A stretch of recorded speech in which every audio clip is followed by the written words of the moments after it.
If you've ever suggested that your parents should downsize and the conversation immediately became tense, you're not alone. Many adults with aging parents feel like downsizing is an obvious solution. The house is big, the maintenance is so much, it might not be the safest space. To you, downsizing might simply mean moving into something smaller. But to your parent, that same word might sound like you expect them to give up their independence, leave the home they've lived in for decades, or move somewhere they're not ready to consider yet. And when everyone is using the same word but imagining completely different outcomes, those conversations can become harder than they need to be. One thing that surprised me while learning more about housing transitions later in life is that downsizing actually includes many different possibilities, and understanding those differences can make family conversations about moving much more pleasant. Oh, and good morning, good afternoon, or good evening, whenever it is that you're watching this. I'm Hannah. I'm a New Hampshire realtor specializing in housing transitions for older adults and the families who love them. I've seen how complicated these decisions can become. Balancing safety, independence, family dynamics, and overall well-being, this channel is meant to be a trusted resource for anyone growing older in New Hampshire. I cover homes, communities, businesses, and practical research-backed strategies that help you live safely and independently. Let's get into today's topic. One of the biggest misconceptions I've heard is that downsizing automatically means moving into a smaller house. Sometimes that is the right choice, but downsizing can actually happen in a whole bunch of ways, and understanding that can make these conversations much more productive. For some people, downsizing can just be an act of reducing the number of belongings in the home. Maybe the house itself still works perfectly well, but after decades of living there, closets are full, the basement has become storage space, and every room holds items that aren't being used. In that situation, downsizing means simplifying, letting go of items that no longer serve a purpose, so the home feels easier to manage and more comfortable to live in. If you didn't already see my previous video about why decluttering a long-time home can be so difficult, you can check it out here. For many families, the belongings inside the home are actually the hardest part of the transition. That's often what slows everything down. For other people, downsizing might mean reducing responsibilities rather than reducing square footage. The house may still be comfortable to live in, but the exterior maintenance has started to feel like a burden. The lawn, the driveway, the gutters, snow removal in New Hampshire, roof repairs, stairs.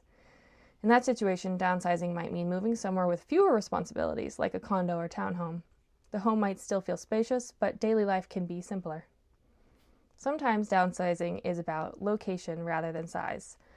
A homeowner might decide they'd rather live closer to family, healthcare, or everyday conveniences.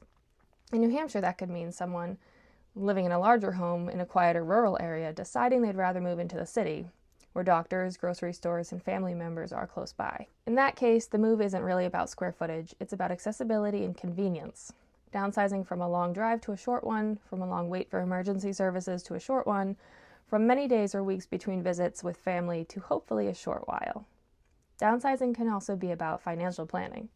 Some homeowners have a significant amount of equity tied up in their house after paying their mortgage and allowing for appreciation over decades. Selling that home and moving somewhere less expensive can sometimes free up financial resources that make retirement more comfortable. Again, the goal isn't necessarily a smaller house, it's greater financial flexibility. And sometimes, downsizing is about health and safety. A home with multiple floors, steep driveways, or difficult layouts can become harder to navigate over time. So downsizing might mean moving to a single-floor home, a building with an elevator, or a community designed with accessibility in mind.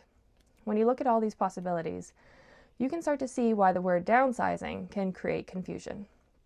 One person might be imagining getting rid of some belongings, another might be imagining selling the house and moving across town, and someone else might be imagining leaving the home they love forever. If you're an adult child trying to help your parents think about these decisions, one of the most helpful things you can do is to get curious about what downsizing means to them. What do they actually want their life to look like in the next stage? What parts of their home still work well? What parts feel harder than they used to? When those conversations start from a place of curiosity, instead of pressure, they go much more smoothly.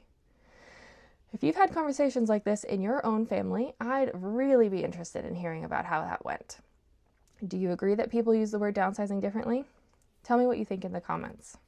And if you ever want to talk through these kinds of housing transitions in New Hampshire, you can always reach me at 603 573-6969. In the next video, I wanted to share something else that surprised me while studying for the Seniors Real Estate Specialist designation, and that's how many different housing opportunities actually exist for older adults. More than people realize. Growing up, I thought it was just retire, move to Florida, come back to New Hampshire so your grandkids can visit you in your nursing home, and then that's it. Let me tell you, that's not the only option. So yes, in that video, we'll walk through those possibilities and how families can start exploring them all thoughtfully. I'll see you there.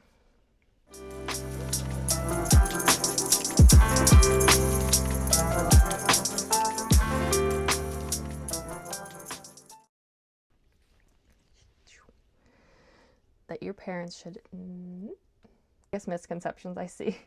These decisions can become. These videos are so bad. I don't even care. It'll get better. I just want to see if you can hear me swallow. Was it loud?